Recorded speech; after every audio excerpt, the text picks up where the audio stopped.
कहीं न कहीं कि विजय सापला के ऊपर पार्टी का दबाव था और दबाव के चलते इस्तीफ़ा दिलाया गया। पार्टी ने कहीं न कहीं जो है वो इस्तीफ़ा देने के लिए मजबूर किया है। कुछ इसके पीछे कितनी स हमने बहुत सारे लोगों से वजह जाननी चाहिए। बीजेपी कई लोगों से वजह जाननी चाहिए। विजय सापला के आस-पास के कुछ लोग हैं, उनसे भी हमने फ़ोन पर संपर्क साधने की कोशिश की। कहा ये भी जा रहा है कि विजय सापला जिस प्रकार से शेड्यूल कास्ट के वेलफेयर के लिए काम कर रहे थे, उनकी भलाई के लिए काम कर रहे थे, उनके हक-हकूक़ के लिए जो अफ़सर, जो अधिकारी नहीं सुनते थे, उन्हें बुला कर के अपना टाइट करते थे या उनसे कहते थे कि आप ये काम करिए। तो कुछ सचिव भारत सरकार के हैं जिन्होंने विजय सापला की शिकायत जो है वो माननीय प्रधानमंत्री और अमित शाह से की थी और जिसके चलते ये इस्तीफ़ा हुआ है। इसमें कितनी सच्चाई आपको लगती है?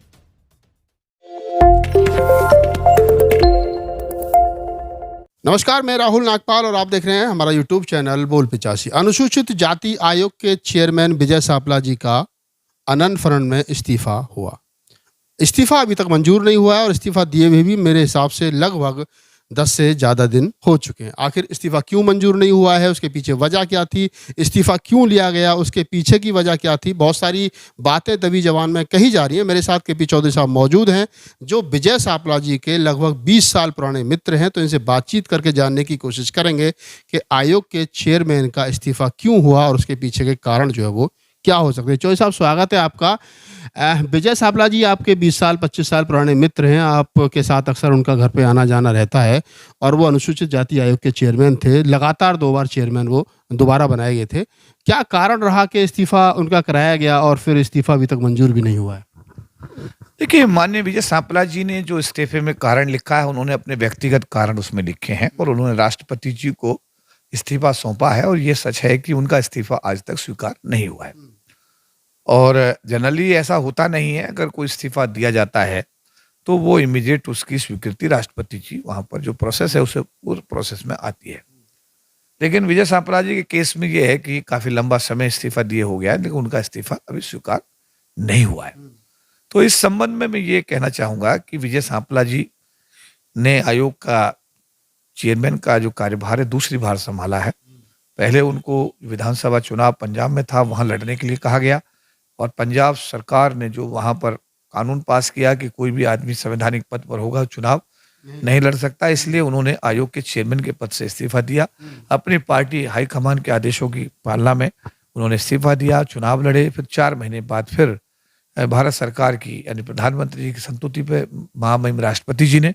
उनको दूसरी बार फिर आयोग का चेयरमैन बनाया। बहुत बढ़िया काम कर रहे हैं सापला साहब। सापला साहब से हमारे संबंध वर्षों पुराने हैं और वेरियस के जब सामाजिक न्याय अधिकारिता मंत्री थे तो उस दौरान भी उनका हमारे इस कार्यालय में तब भी आना जाना था, उससे पहले भी आना जाना था और हम लोगों का एक अच्छा एक संबंध है, एक अच्छा समन्वय है। तो अभी जितनी मेहनत सापला जी कर रहे थे, मैंने देखा कि रात के 11 बजे तक भी मैंने उनको हियरिंग करते हुए देखा और इतनी मेहनत वो ऐसी अपने समाज के लिए कर रहे थे एज ए चेयरमैन और इतनी बढ़िया रिकमेंडेशंस उनके द्वारा दी जा रही, ऐतिहासिक रिकमेंडेशंस मैं कहूँगा, ऐतिहासिक हिस्टोरिकल रिकमेंडेशन। लोगों के आंसू पूछे जा रहे थे, लोगों को न्याय मिल रहा था। आयोग का कद उन्होंने चेयरमैन का पदभार संभालने के बाद आयोग का कद बढ़ा दिया उन्होंने बात आपने और उन पर किसी प्रकार का दोनों टर्म में किसी प्रकार का कोई आरोप, किसी प्रकार का आरोप नहीं, लेकिन उसके बावजूद भी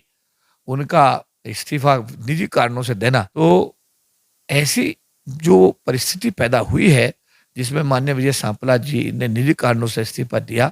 इससे मैं खुद भी आहत हूँ और बड़ा मुझे मैं कहूँगा कि क्योंकि जो उम्मीद विजय सापला साहब के आयोग के चेयरमैन बनने से समाज के लोगों को हुई है और उनका इस तरह अचानक ही निजी कारणों से इस्तीफा दे देना, ये अपने आप में ये समाज के लिए बड़ी पीड़ा और बहुत ही चिंता का विषय है। कहा जा रहा है कहीं न कहीं कि विजय सापला के ऊपर पार्टी का दबाव था और दबाव के चलते इस्तीफ़ा दिलाया गया। पार्टी ने कहीं न कहीं जो है वो इस्तीफ़ा देने के लिए मजबूर किया है। कुछ इसके पीछे कितनी सच्चाई है? देखिए, मैं ये कहूँगा कि उन्होंने जो इस्तीफे में खुद ही कारण लिखा है कि मैं निजी कारणों से इस्तीफा दे रहा हूँ, तो इसमें पार्टी के दबाव का या पार्टी की तरफ से इस्तीफा मांगे जाने का कोई प्रश्न पैदा नहीं होता। और चौधरी साहब, ये तो आप भी जानते हैं कि जब भी कोई इस्तीफ़ा देता है तो वो यही लिखता है कि मैं निजी कारणों से जो है दे रहा हूँ, जबकि सच्चाई कुछ के पीछे इसके पीछे भी कुछ ना कुछ होती है। इस केस के अंदर एक बड़ी दिलचस्प बात यह है कि विजय सापला साहब ने तो इस्तीफा बहुत दिन पहले दे दिया। सरकार अगर मांगती है, सरकार चाहती तो इमीडिएट इस्तीफा स्वीकार कर लेती, लेकिन पिछले 15-20 दिनों में इस्तीफा देने के बाद भी आज तक इस्तीफा स्वीकार ना होना तो मतलब कहीं ना कहीं सरकार का कंसिडरेशन है कि इनका इस्तीफा स्वीकार किया जाए या न किया जाए। तो मैं आपके टीवी चैनल के माध्यम से भारत के माननीय प्रधानमंत्री जी से ये निवेदन करूंगा, अनुरोध करूंगा कि विजय सांपला का चयन राष्ट्रीय अनुसूचित अनुसूचित आयोग के अध्यक्ष के पद पर जो आपने किया है, वो अनुसूचित जाति समाज के हितों को संरक्षित करने के लिए आपका एक सार्थक कदम है। और विजय सांपला जी ने निजी कारणों से जो इस्तीफा दिया है,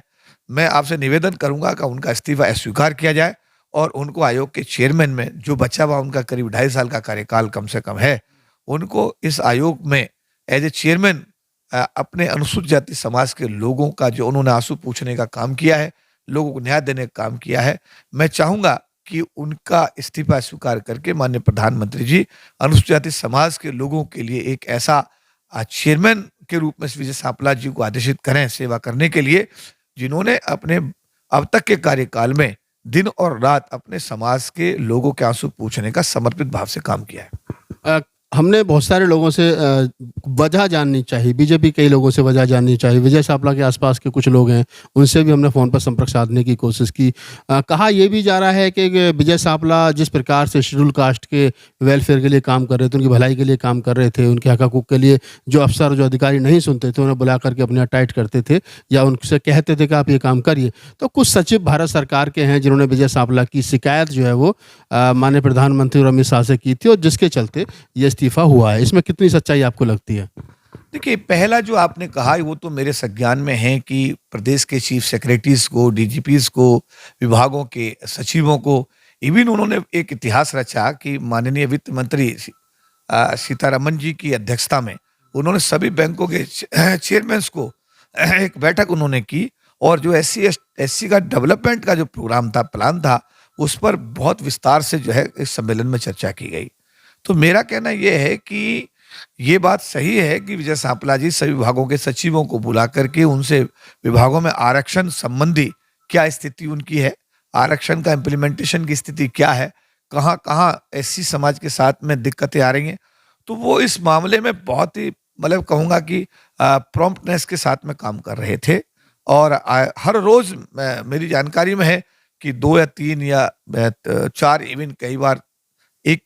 लंबी सीरीज में कह सकता हूं मैं सरकार के सेक्रेटरीज को बुला बुला करके ये समीक्षा बैठक वो कर रहे थे।